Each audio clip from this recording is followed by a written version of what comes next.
Bonjour à tous, donc du coup on est très content d'accueillir et d'accueillir de nouveau, puisqu'il était déjà venu l'année dernière, Bruno Canard, qui est directeur de recherche CNRS et sur le campus de Lumini, et qui est spécialiste depuis déjà de longues années sur les coronavirus, donc merci beaucoup. Donc c'est avec plaisir donc, que je reviens vous parler des coronavirus et plutôt de la réplication des coronavirus. J'étais venu il y a un mois où le coronavirus actuel était encore appelé nCoV, donc ça fait presque un an ou quelque chose comme ça. Voilà, donc aujourd'hui je vais vous parler finalement, je ne m'attendais pas à ce que la polymérase vienne être au centre des débats finalement dans la création des variants, de toutes les problématiques associées d'une part aux médicaments, d'autre part à la variabilité génétique, et donc ça va être le sujet de mon exposé aujourd'hui. Donc je vais commencer par ce qu'on savait au départ de ce qu'est une infection théorique parfaite, hein. On est infecté, le virus rencontre une immunité innée, et puis une immunité ensuite via la production d'anticorps qui apparaît, et puis le virus est éliminé, c'est la fête, voilà, c'est comme ça qu'on aimerait que ça se passe. Et en fait, ce qui se passe, effectivement, et ce qu'on voit, ce qu'on a toujours vu d'ailleurs, et qu'on voit, ben, c'est qu'il y a toujours de la création de virus un petit peu différents. C'est comme dans la société, il y a toujours des gens qui sont un petit peu différents. Mais ils amènent d'autres choses, et en particulier un échappement, en particulier aux anticorps qui ont été créés contre les formes précédentes. Et c'est de ça qu'il s'agit. Donc il y a bien une variabilité génétique qui a été créée, qui induit une variabilité fonctionnelle dans la réponse immunitaire. Alors, de quoi est faite cette variation génétique? Ben, finalement, c'est un peu le sujet. C'est principalement des mutations hétérocombinaisons. Alors, des mutations, il y a bien sûr plusieurs disons, plusieurs moyen d'arriver à un virus muté, hein, des nucléotides changés, c'est l'immense majorité, c'est au cours de la réplication. Il y a aussi d'autres modifications qui arrivent post-réplication, j'en parlerai pas aujourd'hui, c'est relativement minoritaire. Et la recombinaison, ben, on en parle précisément il n'y a pas longtemps. Des cas de recombinaison ont été décrits, mais ce qui était connu depuis longtemps, mais là simplement avec la taille de l'épidémie et le sampling qui est fait, effectivement on se rend compte qu'il y a beaucoup de recombinaisons. On le savait chez le coronavirus, c'est une propriété qui était prévisible vu la structure de la polymérase aussi. Je ne sais pas si j'aurai le temps d'en parler, mais les picornavirus sont censés aussi, font beaucoup de recombinaisons, et dans leur structure, on peut lire des éléments structuraux de la polymérase qui font qu'effectivement, on peut envisager des mécanismes de recombinaison. Donc, les questions qui se posent autour de ça, c'est comment sont-ils générés, quand sont-ils générés, sous quelles conditions, et combien sont générés. Alors, ici, donc c'est la même représentation que les diapositives précédentes avec les bonhommes. Simplement, j'ai représenté les génomes. Effectivement, on voit qu'il y a une apparition de mutants.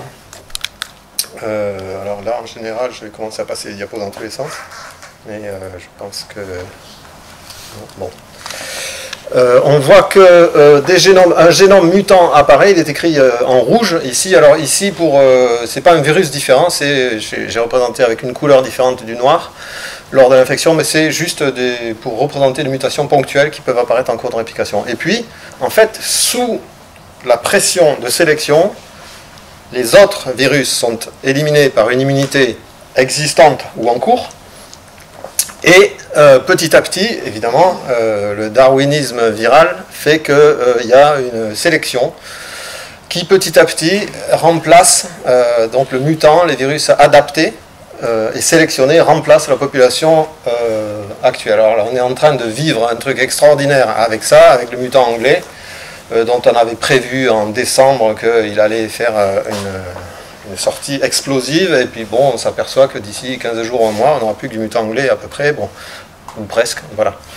Donc, quelles sont les conséquences pour la viabilité virale de ces mutations? Eh ben, on se rend compte que ça a été théorisé très tôt dans les années 70 par Manfred Eigen et bien d'autres personnes après, où le nombre, c'est le diagramme en bas, le nombre de mutations par génome ne peut pas être infini. évidemment, puisque au bout d'un moment, ben, l'ARN va coder pour des protéines non fonctionnelles, s'il y a trop de mutations. D'autre part, on voit très bien que, si on revient à la première diapo, s'il n'y a pas assez de mutations, on va se retrouver tout à fait au début du graphe. On a une population normale, eh bien, elle va être éliminée par le système immunitaire. Donc, il y a un seuil de mutation qui est défini, une plage de mutation qui est définie. Pas assez, c'est pas terrible pour l'évolution, trop, c'est pas terrible non plus. Donc, ce qui est important de savoir, et ce qui était un dogme de virologie, c'est que les virus, ARN en particulier, se situaient dans une plage, dans un certain seuil, et voilà, ils avaient été sélectionnés dans la nature pour ça. Le problème avec les coronavirus, c'est qu'on se rend compte qu'ils peuvent bouger et adapter. Et certainement, en fait, c'est un sujet de recherche, à mon avis, plein de nouveautés qui va arriver, c'est que ce seuil n'est pas fixé. Il y a certainement des mécanismes qui font que les virus peuvent avoir moins de mutations dans certaines conditions, quand c'est bon pour eux, et puis avoir beaucoup plus de mutations quand il y a besoin d'évolution. Donc,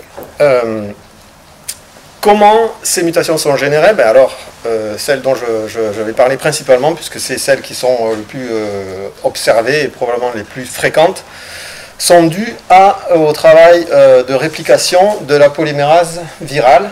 Donc chez les coronavirus, c'est NSP12 principalement, que j'ai représenté ici, qui a des cofacteurs pour mieux travailler, pour s'occuper des génomes grands des coronavirus.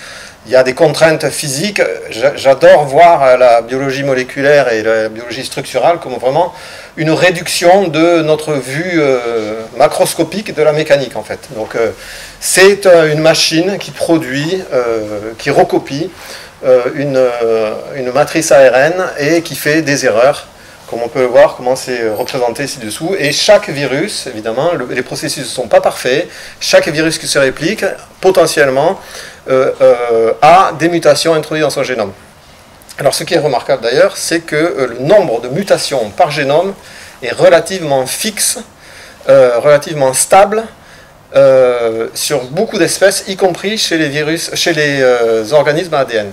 C'est-à-dire que si vous avez un génome qui est extrêmement grand, qui fait 1 million de bases, on va dire, vous aurez en général par réplication, par cycle de réplication, à peu près une mutation par génome. Si vous avez un génome qui est extrêmement petit, de l'ordre de 5 kilobases, vous aurez une mutation par génome. Ce qui veut dire que le moteur qui fait, donc la polymérase qui fait cette réplication, mais dans un cas elle fait une mutation sur 5000, dans l'autre cas elle fait une mutation sur 1 million, etc. Donc c'est une valeur qui est constante, ce qui veut dire en fait que l'évolution a placé ce taux de mutation à une certaine constante mécanique pour avoir finalement une adaptation qui est adaptée. Comme je viens de dire, les coronavirus ont le potentiel de faire varier, à l'aide de leur machinerie, ce taux de mutation. Alors évidemment, on peut imaginer plein d'autres moyens de variation, en particulier en manipulant la cellule, sous certaines conditions. Par exemple, si on fait varier le pool de nucléotides, ben, on va avoir une synthèse beaucoup moins fidèle parce que le substrat n'est pas là. Donc il y a plein d'autres méthodes. Moi, je vais parler uniquement des méthodes qui sont amenées par le virus. Et effectivement, au cours des dernières années, sur les 10 dernières années environ, on s'est rendu compte qu'il y avait une enzyme chez les coronavirus, qui est NSP14, qui est une exonucléase, qui est associée au complexe de réplication, que j'ai montré tout à l'heure, et qui est capable d'exciser les erreurs de réplication. C'est-à-dire qu'une fois qu'une mutation est insérée, il y a certainement un signal ou un arrêt, peut-être tout simplement cinétique, qui fait que l'exonucléase a le temps d'enlever cette base mal avariée et la synthèse peut recommencer. Donc, quand on inactive cette exonucléase, ça a été fait par le groupe de Mark Denison, on se rend compte qu'on a énormément de mutations qui sont introduites de manière au hasard le long du génome. Et évidemment, non, pas évidemment, mais NSP14 peut être modulé son activité par la liaison avec une autre protéine virale qui est NSP10. Donc on peut avoir deux parfums de cette NSP14, un parfum peu actif, hein, une version peu active qui coupe de temps en temps des petites mutations qui s'insèrent par là, et puis on peut avoir une exonucléase extrêmement active. Quand elle est associée à NSP10, elle peut augmenter son activité de 50 à 100 fois. Donc Voilà les faits. Ensuite, ce qu'on peut se dire, c'est que si la nature a fait ça, c'est qu'à un certain moment, ça doit être utilisé. Je pense que c'est une des pistes de recherche. Quels sont les facteurs de régulation et est-ce qu'il existe des manières de réguler quand le virus en ressent le besoin par les conditions, alors il ne ressent rien du tout, mais quand les conditions font que des mutants seraient mieux sélectionnés, est-ce qu'il y a une possibilité de manipuler ce taux de mutation? Ce serait étonnant que ça n'existe pas.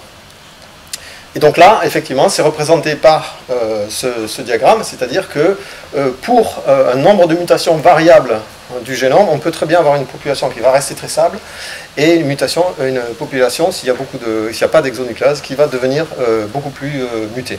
Alors c'est intéressant parce que aussi, encore une fois, on vient d'en avoir probablement un exemple in real life avec les évolutions et la sélection des variants, je vais en reparler.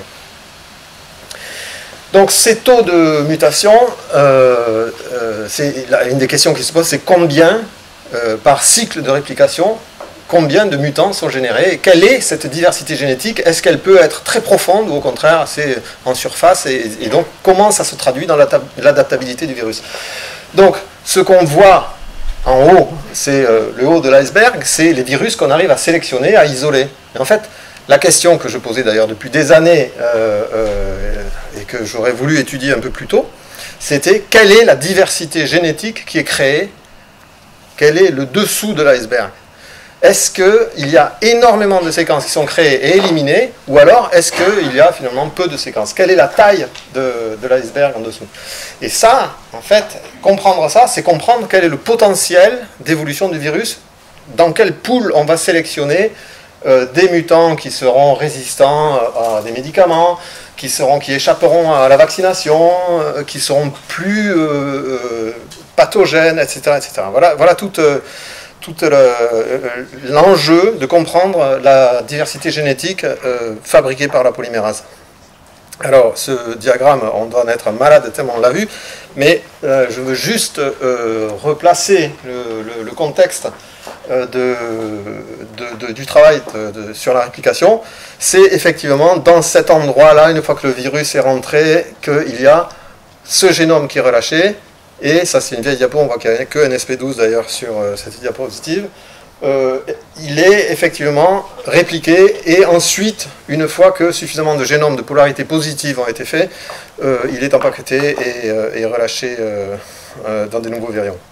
Alors, ce génome, donc, comme je viens de le dire, c'est un grand ARN messager. Une des particularités chez les coronavirus, c'est que le génome est très grand, 30 000, c'est environ 3 fois plus grand que n'importe quel autre ARN ARN génome d'ARN positif, de virus à ARN positif. Par exemple, l'hépatite C, c'est de l'ordre de 10 000, la dengue, le polio, 7,5. Voilà, donc il y a beaucoup de gènes qui codent dans ce génome. Et c'est à un seul endroit de ce génome, il y a ce qu'on appelle l'Open Reading Frame 1B, qui code pour des enzymes vraiment impliquées dans la fabrication de cet ARN, donc le moteur. NSP12, la polymérase, une hélicase, et puis des exonucléases, NSP14, NSP15, c'est une endonucléase, NSP15, et des méthyltransférases. Donc les enzymes vraiment impliquées dans la biologie, la biochimie de l'ARN. Le complexe de réplication, souvent chez les virus ARN, c'est une polymérase, et voilà, par exemple le polio, la dengue, et des fois associé à une hélicase, on ne sait pas très bien pourquoi d'ailleurs, hein, c'est pas très clair la présence de l'hélicase, l'hélicase déroule de l'ARN, mais sur un ARN simplement on ne sait pas ce qu'elle déroule, à quel stade et tout, il y a encore beaucoup de zones d'ombre. Mais chez les coronavirus, le fait d'avoir à faire une synthèse rapide sur 30 000 paires de bases, il y a d'autres protéines qui ont été cooptées et évoluées pour lui donner cette capacité de rester fixé sur la matrice et d'aller très vite faire la réplication de 30 000 bases. Donc, comment les mutations apparaissent? Alors, on parle de nos jours plus de mutants, mais on parle de variants. Voilà. Alors, c'est parce que les variants, ça passe beaucoup mieux.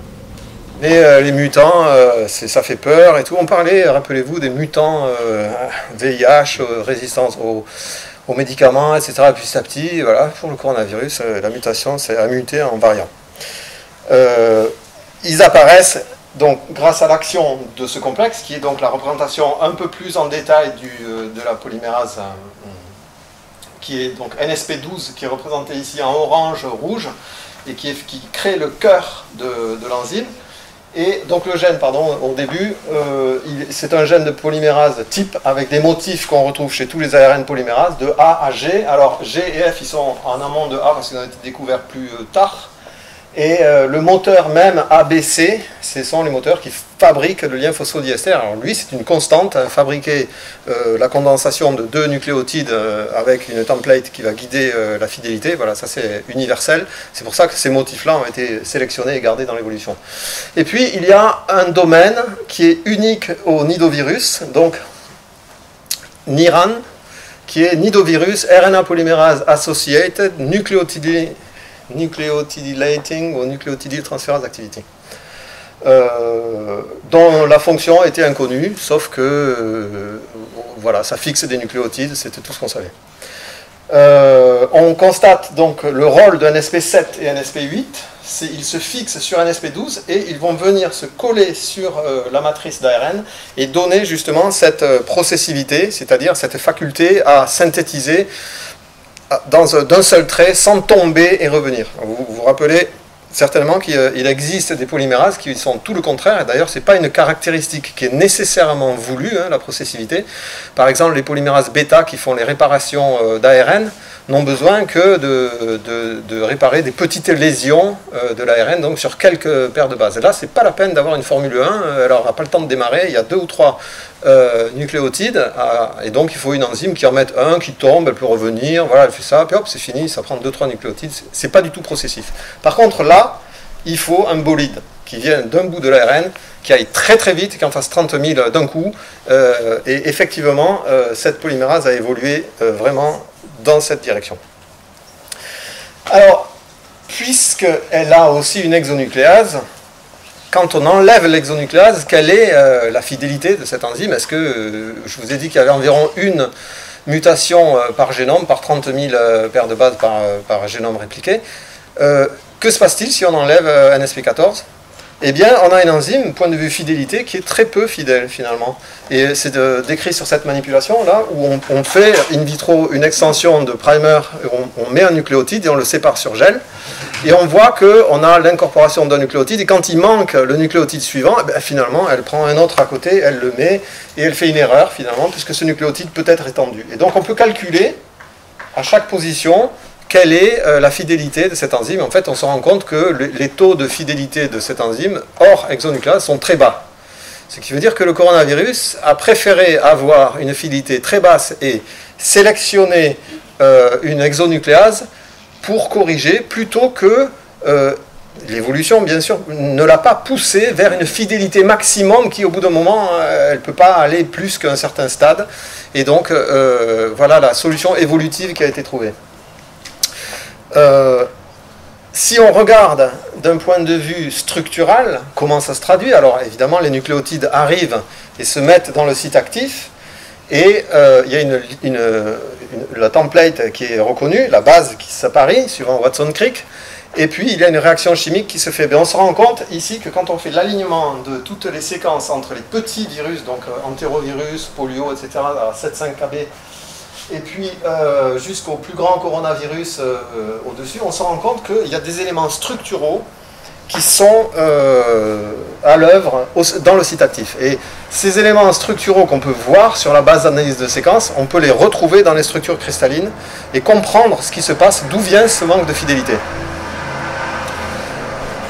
Sur le poliovirus, par exemple, dans la polymérase, le site actif est reconnu ici. Il y a la sélection du C, qui est marqué D-site ici, qui est extrêmement précise dans une poche et qui est verrouillée par un glutamate et une arginine pour que le nucléotide vienne s'insérer et correctement à cet endroit-là. Et chez les coronavirus, il y a beaucoup plus d'espace avec, on le voit, alanine 547 et arginine 555, et donc un canal d'amener qui est complètement différent, et la méthode de sélection par le Watson-Crick est beaucoup plus relâchée.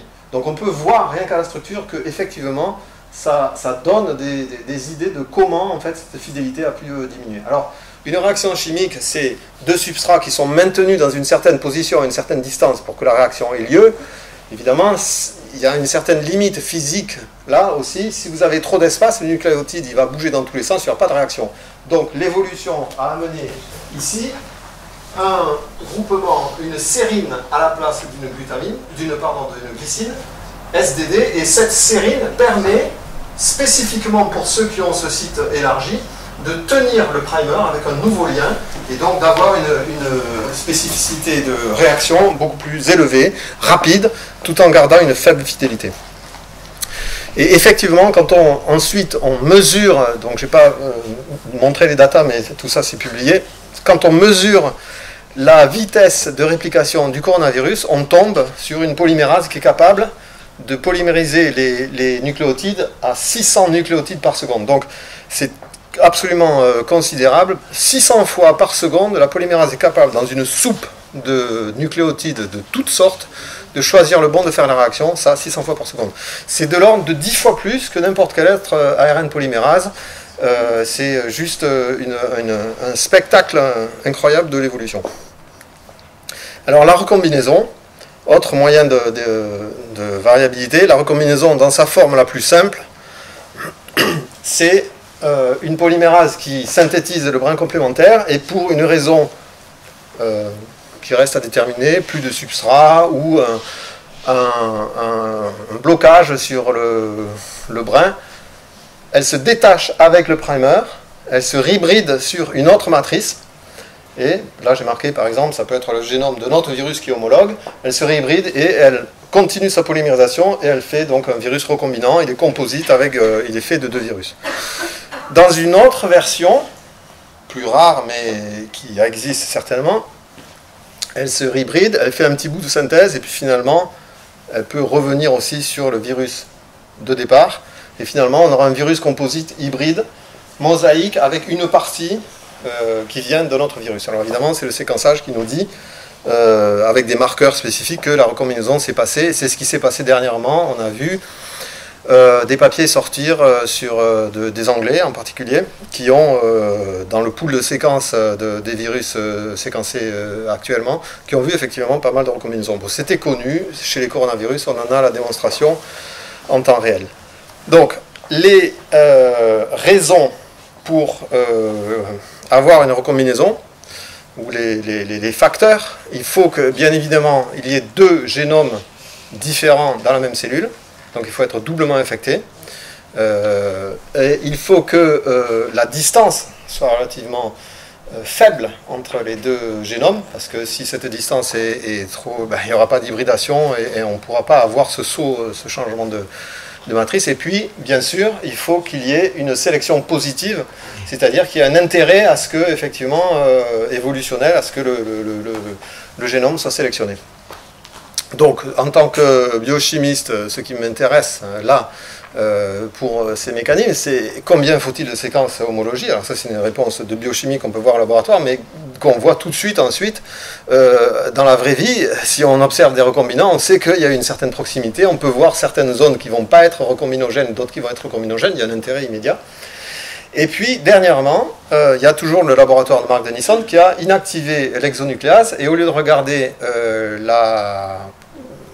les mutations ponctuelles, il a regardé les recombinaisons. Effectivement, il s'est aperçu qu'on diminuait très fortement la recombinaison quand il n'y avait plus d'exonucléase. Donc cette exonucléase, elle a au moins 3 fonctions chez le coronavirus: corriger les mutations ponctuelles, combattre l'immunité innée, parce que quand on l'inactive aussi, l'immunité innée n'est pas du tout la même, le virus est bien atténué, et effectivement promouvoir la recombinaison. Donc ça fait beaucoup. Comment cette NSP14 est associée au complexe? Quels sont les différents réarrangements structuraux qui vont permettre toutes ces propriétés?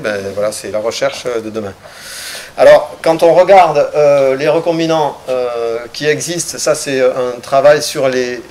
en haut, vous avez le génome qui correspond au SARS numéro 2, et puis les lignes sont les homologies sur des fenêtres glissantes des différents progéniteur ou possible du SARS numéro 2. Et on voit, quand on compare, qu'effectivement, on peut trouver des virus qui sont très proches.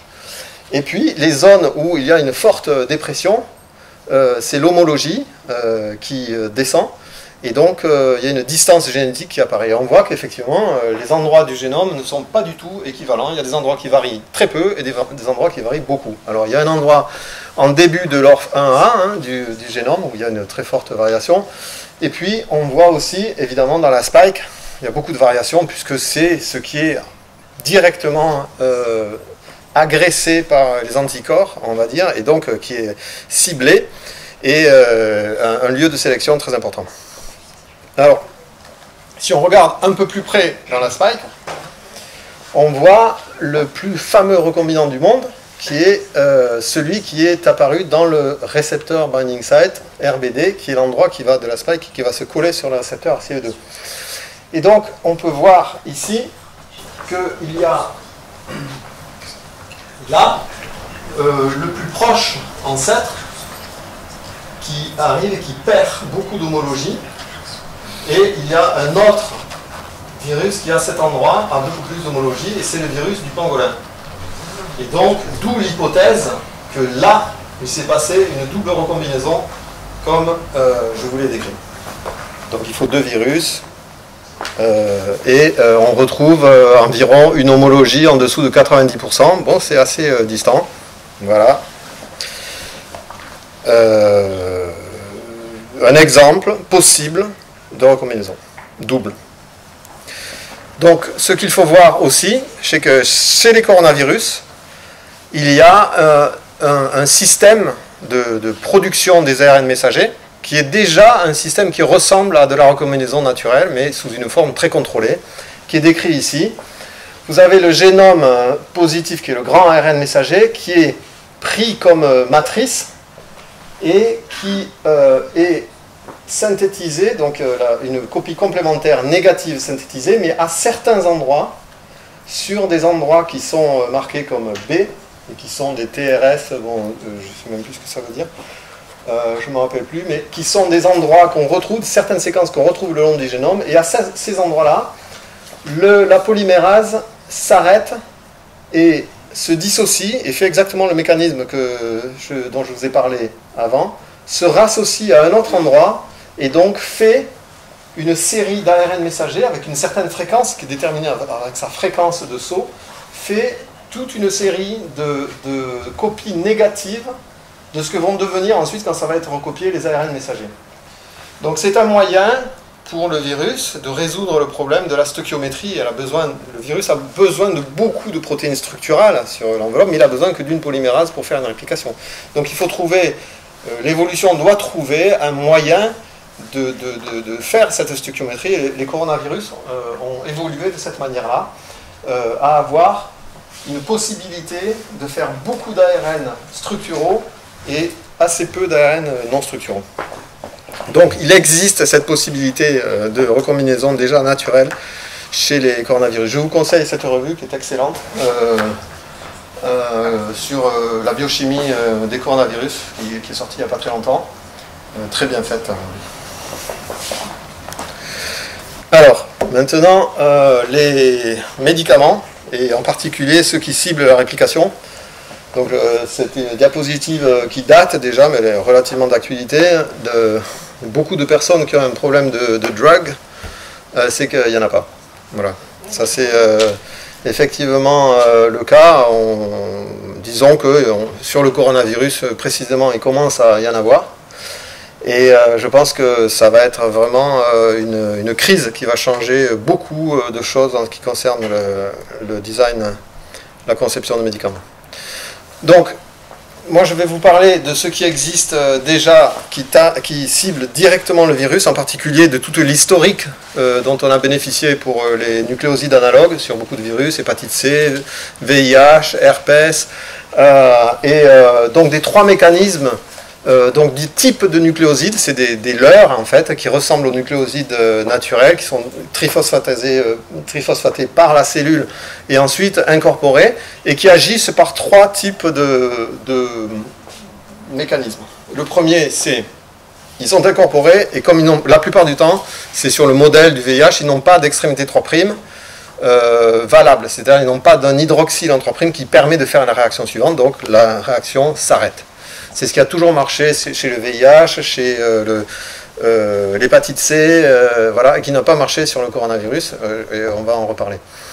Et puis, il y a un autre type de mécanisme qui est, eh bien, puisqu'on ne trouve pas des nucléosides ou des nucléotides qui vont arrêter la chaîne, faisons-le synthétiser, sa chaîne, mais avec des nucléotides qui vont coder pour n'importe quoi. Et c'est des nucléotides qui sont mutagènes. Et donc, le virus aura un génome complètement muté qui va être dans la partie de ces deux courbes, donc je vous ai montré, qui va être dans la partie extrême jusqu'à un moment où il y aura extinction par mutation létale. Il y a un autre mécanisme qui est celui de la ribavirine spécifiquement, c'est des nucléotides, mais qui ne viennent pas inhiber directement la polymérase, mais ils viennent inhiber la formation des nucléotides dans la cellule, et donc la cellule qui est traitée avec de la ribavirine ne produit que très peu de G, et donc la synthèse nécessairement s'arrête puisqu'il manque un nucléotide. Alors, terminaison de chaîne, on peut se rappeler le sofosbuvir pour HCV, tous les anti-l'AZT, le DDI, le tenofovir, tout ça pour le VIH. Mutagénique, il y en a un qui marche très bien et qui est en cours, qui s'appelle le molnupiravir, qui est une base modifiée, qui est extrêmement bien incorporée. J'en parlerai pas ici, un essai de clinique phase 2 par Merck, et apparemment tout se passe bien, et je vais vous parler de quelques autres. L'intérêt des nucléotides, c'est qu'il y a une haute barrière pour avoir une résistance, puisque le site de la polymérase étant extrêmement conservé et très précis, la moindre mutation, il est très difficile d'obtenir une mutation qui va être délétère pour ce type de nucléotides et pas pour les nucléotides normaux, naturels. Et donc, on peut creuser l'écart de discrimination, mais la polymérase va marcher moins bien et avec des nucléotides naturels. Et ce petit écart fait que le virus, en général, va perdre de la fitness et donc va devenir beaucoup plus attaquable par le système immunitaire. L'intérêt des nucléotides aussi, c'est qu'ils peuvent être stockés sur l'étagère, pas besoin de chaîne de froid, et ils peuvent être synthétisés en avance, et ils vont être actifs sur tout un groupe de virus, et en particulier sur plusieurs variants, puisque la polymérase est la même en général. Un autre que je n'ai pas mis ici, mais qui est très intéressant, c'est que certains nucléotides vont dans le système nerveux central. Donc ça, c'est extrêmement intéressant pour les formes chroniques ou tout simplement les dégâts qu'il peut y avoir dans le cerveau. Et donc pour les coronavirus, les complications sont à cause de la présence de cette exonucléase, NSP14 et NSP10, qui, si on utilise ce type de nucléotides, ils sont insérés dans l'ARN et puis en fait ils sont excisés et donc l'effet antiviral est perdu. Donc pour le coronavirus, on est entre deux choix qui sont d'avoir des nucléotides qui vont être insérés et qui ne vont pas être excisés par la polymérase, ça reste à trouver, ou alors utiliser des nucléotides qui au contraire sont incorporés tellement bien que la polymérase elle va super vite et le NSP14 n'a pas le temps finalement de les exciser parce qu'elle ne s'arrête pas. Donc c'est les deux méthodes de mécanisme. Donc le premier qui a été étudié, chez nous en tout cas, et qui a été ailleurs aussi, c'est découvert il y a une vingtaine d'années, c'est le favipiravir ou l'Avigan, qui est cette molécule très simple. Alors elle n'a rien à voir avec un nucléotide, et elle a été, pourtant il y a un très bon effet antiviral sur beaucoup de virus ARN, en particulier la grippe, pour lequel il a été approuvé au Japon. Il a été utilisé en traitement compassionnel contre Ebola, sans aucun effet. Il est approuvé pour le Covid en Russie, dans d'autres, un peu plus d'une dizaine de pays. Mais il n'y a pas un effet fabuleux quand même, sinon ça serait utilisé beaucoup plus. Comment une telle molécule en fait arrive à être un nucléotide? C'est qu'elle rentre dans la cellule et par une voie d'activation que je ne décris pas ici, cette molécule est prise pour une base naturelle et elle est montée en triphosphate.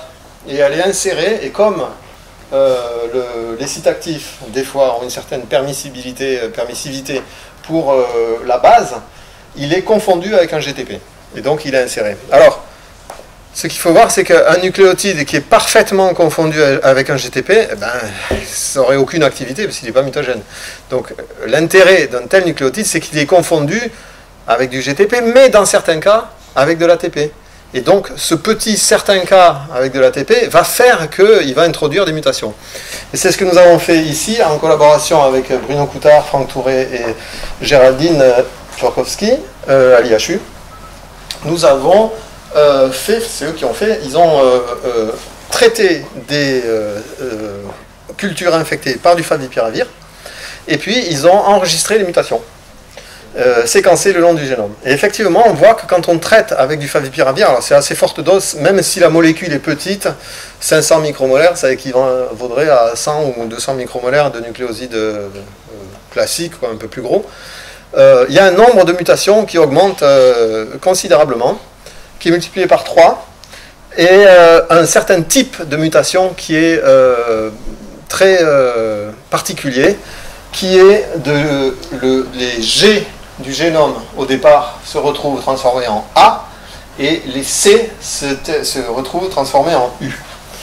Et c'est vraiment un pattern d'analogue de guanosine, puisque quand il y a un G qui est sur le brin positif recopié en C, et que ce C donc, est recopié avec un favipiravir qui est un G en face, dans certains cas, comme je disais, ce favipiravir n'est pas reconnu en C de nouveau, mais il est reconnu en A comme un A, et donc il y a un U qui est inséré en face. Et donc au tour d'après, ce U va devenir A. Et donc on partait d'un G, on trouve un A à la fin. Et de la même manière, pour C, si on refait le même cheminement, on trouve que le C initial est transformé en U. Alors quand vous séquencez, que vous trouvez un pattern comme ça, c'est forcément que c'est un G qui est transformé en U. Si ça avait été un A qui était transformé à petite fréquence en G, lu comme un G, on retrouverait un autre pattern inversé. J'encourage d'ailleurs, j'en reparlerai, à regarder les datas sur remdesivir, qui est un indénine analogue, pour savoir si précisément il n'y a pas ce genre de choses. Ici, c'est donc l'explication que je viens de vous donner. Le T705, le favipiravir, c'est la même molécule, est lu comme un G, avec 7 appariements, mais dans certains cas, c'est lu comme ça, et donc ça s'appareille avec un U, avec une faible fréquence, et la fréquence réciproque, enfin, entre les deux, hein, si c'est 50-50, on aura un mutagène extrêmement puissant, et si c'est 1%, 100%, ben on aura 99%, on aura beaucoup moins de mutations. Le remdesivir, alors le remdesivir, c'est cette molécule qui, comme je disais, est un analogue de A. Alors, sa molécule est intéressante, ça ressemble beaucoup, donc ça, on va pas regarder, c'est tout ce qui a été greffé dessus pour le faire rentrer dans la cellule, parce qu'un triphosphate ne rentre pas dans la cellule parce qu'il est trop chargé. Donc les chimies sont décorées avec ça, et la nature chimique de ça fait que certains types cellulaires vont être ciblés, et il va pouvoir pénétrer dans les cellules. Mais ce qui est intéressant, c'est qu'il a cette extension-là, un groupement cyano, en 1', et il a cette base qui est une liaison C-C avec un cycle qui est déaza, il n'y a pas d'azote là, et il ressemble à de l'adénine, mais c'est pas tout à fait de l'adénine. Alors, quel est le mécanisme d'action? Le mécanisme d'action, voilà l'adénine, là-haut, vous voyez, il y a les deux N, et, alors qu'en bas, c'est un groupement CC qui est beaucoup plus stable. C'est le groupe de Matthias Gott au Canada qui a fait ces travaux. Le remdesivir est inséré en face d'un U, et en fait, il a bien un 3'OH, il va continuer à synthétiser la chaîne d'ARN, mais seulement la présence du groupement cyano en 1' fait qu'il va coincer à l'intérieur de la polymérase. Et seule une quantité importante de nucléotides, une forte concentration va lui permettre de bypasser. Et une fois qu'il a été inséré, évidemment, dans la lecture du brin complémentaire, pardon, la polymérase va passer, va arriver sur le remdesivir, et elle va insérer en face un U, et de la même manière, quand le remdesivir va bloquer pour passer, eh bien seule une forte concentration de nucléotides va permettre le passage. Voilà le mécanisme d'action proposé du remdesivir. Alors, nous, au laboratoire, on a regardé ce genre de résultats. Et ici, je vous montre quelque chose qui nous a mis un petit peu la puce à l'oreille sur le mécanisme. Vous avez ici un primer qui est étendu et qui va donner un produit donc, de synthèse, ici. Et quand on fait cette réaction que avec du remdesivir, normalement on devrait avoir rien du tout. Parce que le remdesivir étant un A, il n'est pas inséré en face d'un C. Or vous voyez comme moi qu'il y a pas mal de produits de synthèse sur ces deux réactions-là. Et donc le remdesivir, apparemment, il n'est pas du tout fidèle, c'est pas du tout une fidèle représentation du A. La deuxième chose qu'on voit, donc je crois que j'avais même mis, voilà, là, c'est que quand on traite ensuite le brin, donc ici dans les 4 puits dans les 3 puits qui sortent après là, on traite ces puits-là, on traite avec l'exonucléase. Et on voit que si le remdesivir était résistant à l'exonucléase, cette bande-là, qui n'est que du remdesivir, devrait rester. Or, on voit qu'elle est complètement dégradée.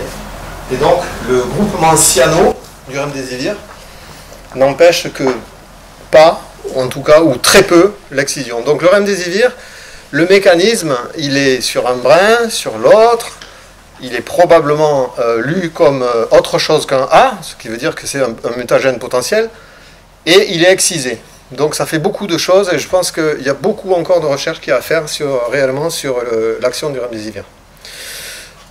En disant ça, ça faisait un petit moment qu'on avait aussi regardé la littérature, et on s'aperçoit que ça c'est le premier papier qui a décrit l'évolution, l'apparition du mutant anglais. Et dans ce papier, voilà ce que j'ai repris directement du papier, j'ai juste souligné en rouge ce qui était écrit, hein, voilà la publication, ça a été confirmé sur bien d'autres papiers. On voit que le taux d'évolution du virus a subi, pour le variant anglais, une brusque accélération dans l'évolution. C'est-à-dire que c'est un virus qui a accumulé beaucoup de mutations brutalement, et non pas dans une espèce de pente régulière, naturelle, d'accumulation de mutations. Et donc dans le papier, donc c'est les mots des épidémiologistes anglais, séquenceurs, on voit qu'il y a une forte accumulation de mutations sur des périodes assez courtes, qui se retrouvent, comme dans bien d'autres papiers, dans des patients qui sont immunocompromis, chroniquement infectés, chez qui le virus reste longtemps, et que ces patients ont reçu 2 traitements. Du plasma convalescent, c'est-à-dire des anticorps qui accélèrent effectivement l'élimination de certains virus, et donc, par effet, en font apparaître d'autres. Et ils étaient aussi traités sous remdesivir.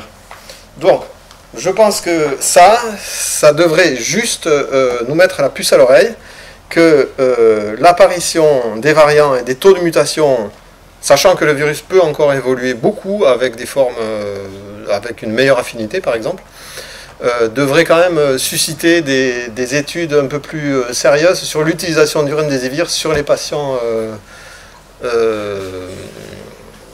chroniquement infectés, c'est-à-dire qui ont des problèmes d'immunité. Donc un des possibles mécanismes d'action est représenté ici, c'est-à-dire que le remdesivir, du fait qu'il il a potentiellement un effet mutagène, introduise des mutations, et ensuite ce qu'on voit nous à la fin, c'est ce qui est sélectionné. On ne sait pas tous les étapes intermédiaires de tous ces mutants, en fait il y en a plein qui sont non sélectionnés, morts, non fonctionnels, voilà. Et on peut s'attendre à 2 types de sélection. Une sélection de mutation de résistance au remdesivir, puisque les virus qui vont moins incorporer le remdesivir, j'ai mis un SP12, il pourrait très bien y avoir un SP14 aussi, qui justement va l'exciser davantage. Voilà, il y a plein de mutations fonctionnelles dues au remdesivir. Mais il y a le deuxième effet, c'est celui de la sélection sur la spike, puisque la génération de tout un tas de mutants dans la spike va permettre aussi de compenser l'action du remdesivir par avoir des mutants plus infectieux. Donc mutants anglais, sud-africains, etc. On a encore, quand on regarde les affinités spike à CE2, beaucoup de marge de progression pour avoir des virus qui sont encore plus problématiques. Voilà. Sofosbuvir, on voit que c'est une molécule qui ressemble au remdesivir juste par le groupement qui est accolé en 5', qui permet justement de bien cibler le foie. C'est un médicament qui est extrêmement utilisé dans le traitement contre l'hépatite C, qui a révolutionné le traitement contre l'hépatite C. Et on voit que, effectivement, il a une très bonne sélectivité, c'est-à-dire il n'est pas toxique. Et sa particularité, c'est d'avoir un méthyle ici et un fluor. Le 3'OH est là, donc il peut potentiellement être étendu et synthétiser un ARN qui serait modifié là. Donc, ce qu'on a fait, on a regardé pour le SARS, et on voit que le sofosbuvir, est incorporé. Donc, on voit que quand on donne un primer qui ne est que du sofosbuvir, triphosphate, on voit qu'on arrive à l'incorporer. On voit aussi qu'une fois qu'il est incorporé, on peut lui donner tout ce qu'on veut comme nucléotide suivant, c'est un terminateur de chaîne pur. Il n'a aucun problème avec ça. Par contre, le problème du sofosbuvir, c'est que pour la polymérase du SARS, c'est un très mauvais substrat. C'est pas du tout pareil que la polymérase de l'hépatite C. Il est très peu incorporé. Donc, les essais cliniques qui ont été faits en donnant du sofosbuvir sur le SARS n'ont pas marché. Et pour cause, il faudra en donner beaucoup trop. Et on arrive pour avoir un effet, en fait, ce n'est pas une molécule intéressante. On peut voir, d'après ce qu'on a fait en biochimie, donc c'est pas la peine de regarder tout ça, on peut voir à peu près là, c'est que quand on lui donne du UTP et du sofosbuvir, donc les deux nucléotides naturels et médicaments en compétition, ben le nucléotide naturel est préféré de l'ordre de 1000 fois. Donc il y aura très très peu de sofosbuvir incorporé. Et en plus, s'il est incorporé, il sera excisé. Je ne vais pas vous montrer ça, mais il est très bien excisé par un SP14. Ben, c'est là d'ailleurs, voilà. On voit que effectivement, on arrive en forçant à lui faire incorporer du sofosbuvir. Et puis dès qu'on met l'exonucléase, il est instantanément, il n'y a pas de bande qui reste.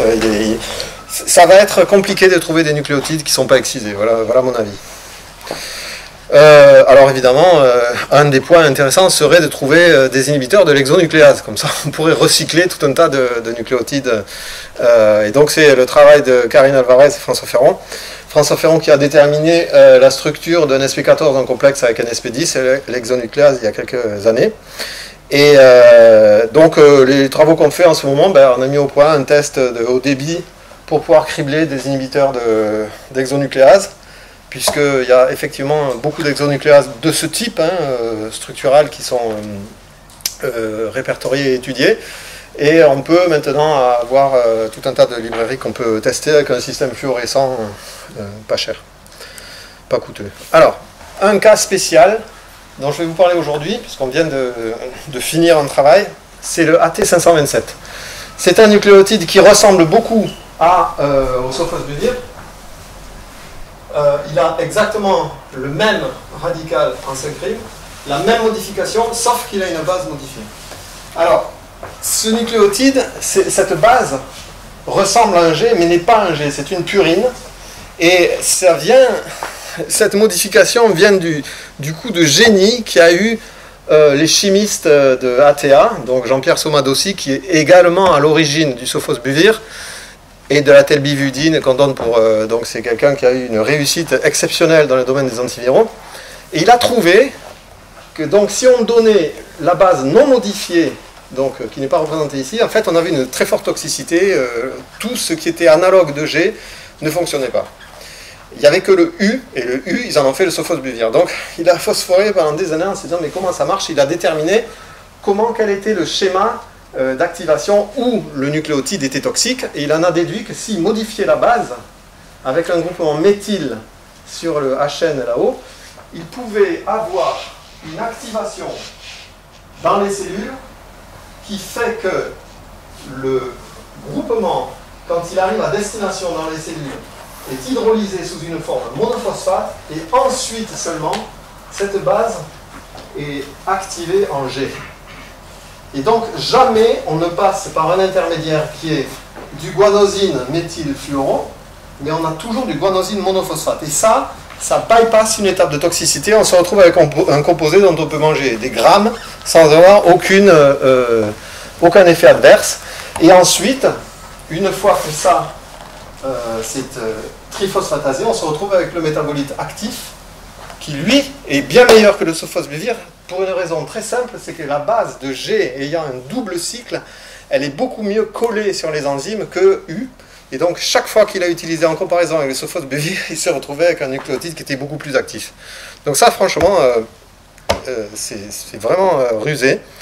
Et donc, le nucléotide est en essai clinique sur HCV.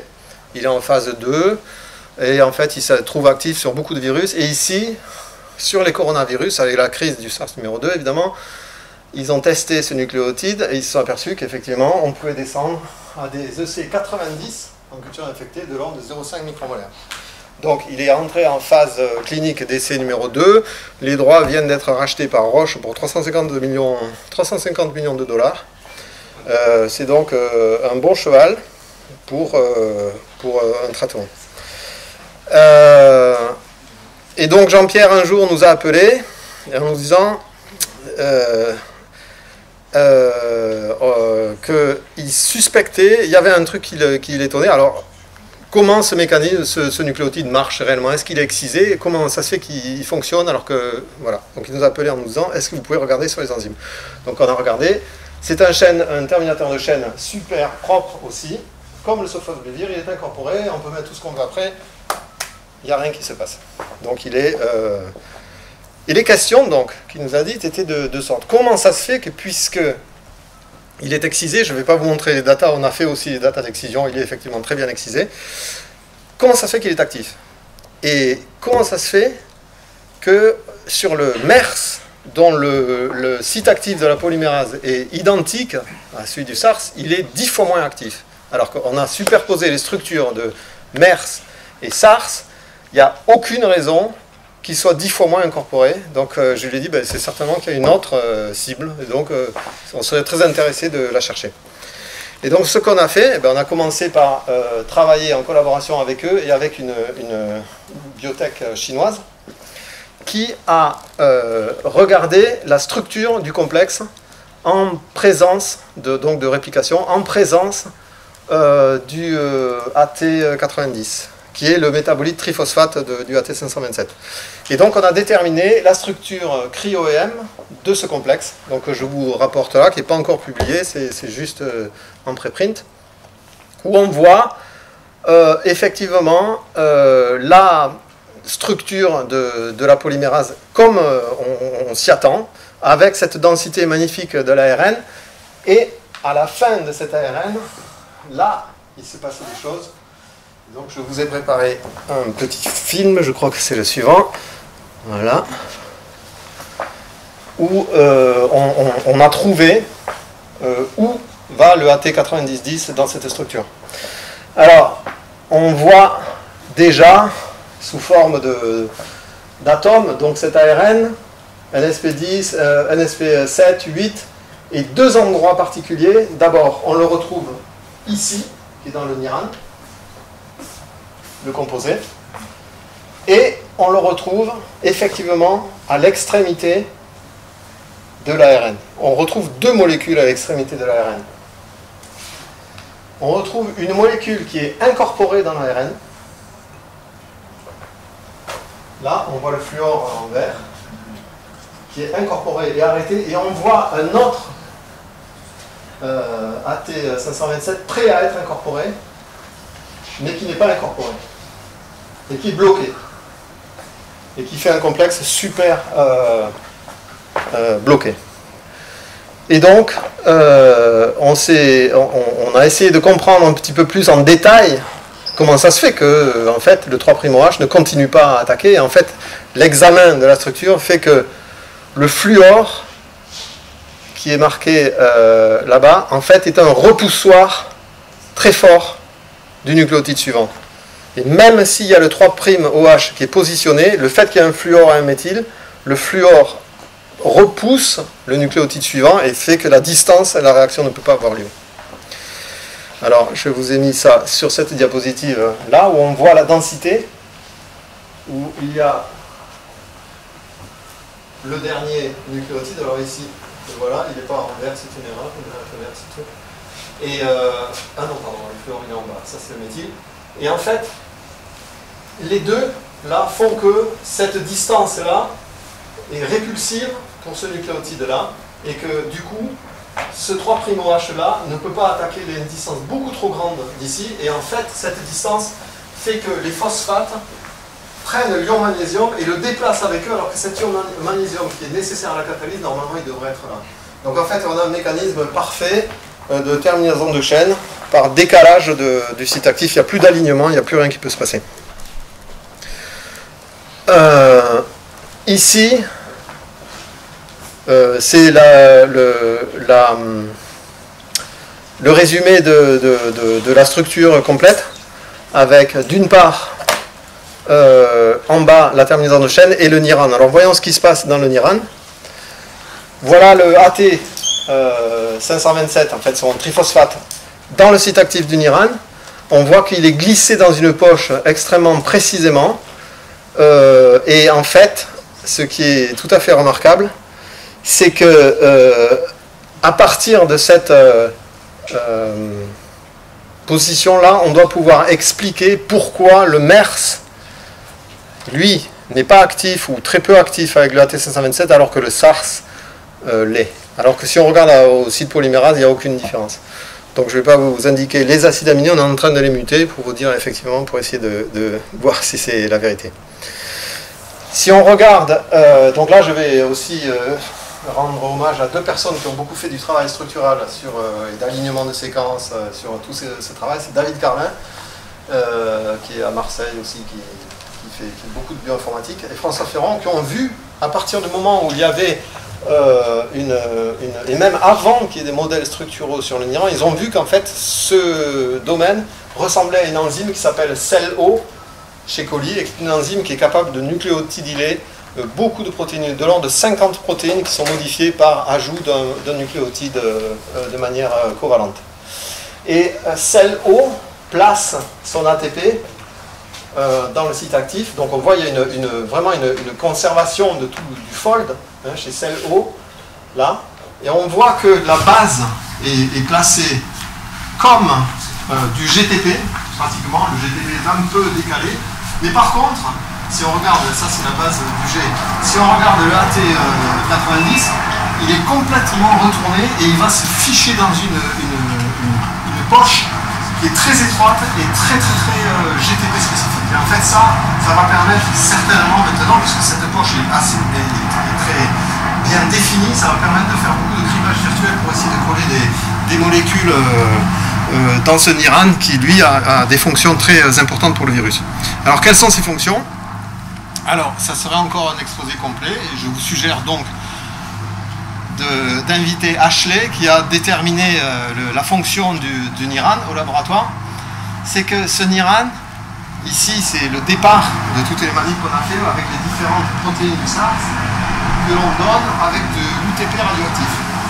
On voit que la plupart du temps, il ne se passe rien, sauf que quand on a une combinaison de 12, 7, 8, on a un esprit 8 qui est marqué très précisément par le NIRAN. Le NIRAN fixe un UTP et le transfère sur un esprit 8. Donc, pendant 2 ans et demi, on a cherché quelle était la raison de ce transfert. En fait, on a déterminé finalement que ça sert ensuite de protéines crâniques, comme chez les coronavirus, comme chez la polio. Donc c'est une vraie découverte originale sur les coronavirus, et c'est toute une histoire assez intéressante, fascinante même, qui a été vraiment décortiquée par Ashley.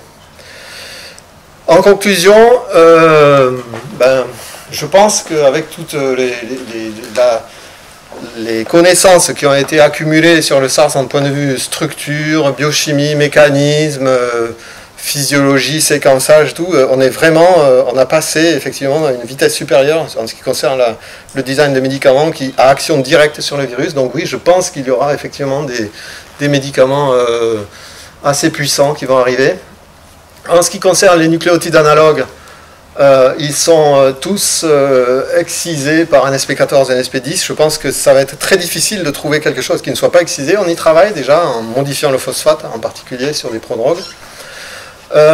Une des évaluations qui reste à faire, c'est les nucléotides mutagènes. C'est super, mais il faut qu'ils soient vraiment mutagènes et spécifiques évidemment des ARN polymérases virales. parce qu'on ne veut pas toucher à d'autres polymérases cellulaires, et on veut qu'il soit... Mais le molnupiravir, apparemment, est un médicament qui est en cours, qui est très, très actif et qui n'a... Je ne sais pas exactement la toxicité, je ne suis pas super spécialiste là-dessus, mais apparemment, il suit son cours. Mais le favipiravir, le remdesivir, je me méfierais, voilà. Inhiber l'exo, évidemment, c'est une piste super intéressante. On sait tous que les traitements antiviraux, c'est pas une molécule, parce qu'on a toujours de la résistance qui arrive à se produire, donc on va avoir des traitements en combinaison. Nous, en ce qui nous concerne, donc, on pense que le NIRAN, c'est très intéressant. On a découvert cette nouvelle fonction d'initiation de la synthèse chez les coronavirus. Ce qui est très intéressant, c'est que c'est des nucléotides qui vont dedans, mais là, il n'y a pas de problème d'excision qui se pose, hein, puisque le NIRAN n'est pas inséré en bout de chaîne. Le nucléotide n'est pas inséré par le NIRAN en bout de chaîne, donc ça va être très intéressant. Et ça ouvre beaucoup de perspectives pour travailler sur les antiviraux spécifiques contre les coronavirus et les ndovirus. Donc je vais remercier les gens avec qui on a travaillé sur un peu l'ensemble de ces projets.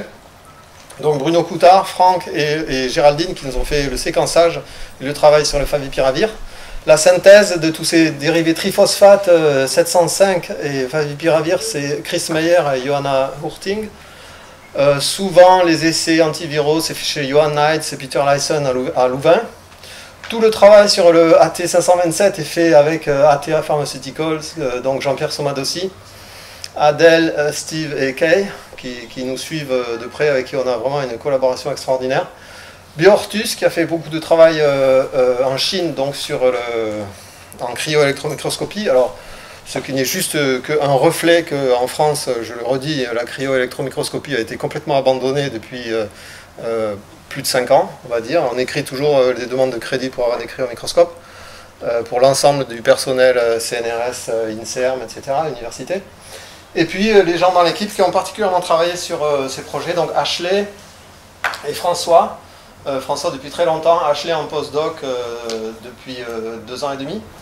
Et puis Barbara, Véronique, Bavna, Étienne, Karine, Nyung, tous ces gens qui ont toujours apporté beaucoup de discussions, de manip, d'aide dans les projets. Jean-Claude, Cécilia, qui font tout ce qui est criblage sur la polymérase purifiée, puisque c'est un projet qui marche très très bien. Et puis récemment recruté Camille et Pierre, qui sont des ingénieurs d'études. Et puis donc on a eu Olve Pearson qui est venu, c'est un professeur à l'université du Colorado, qui est venu en année sabbatique à Lumini, et juste après il a été confiné, il était obligé de faire des manips avec nous. C'était génial. On a fait beaucoup de ski de rando avant d'être confiné, et puis des manips, c'était super. Je pense qu'il a beaucoup aimé la région marseillaise. Voilà, je vais m'arrêter là.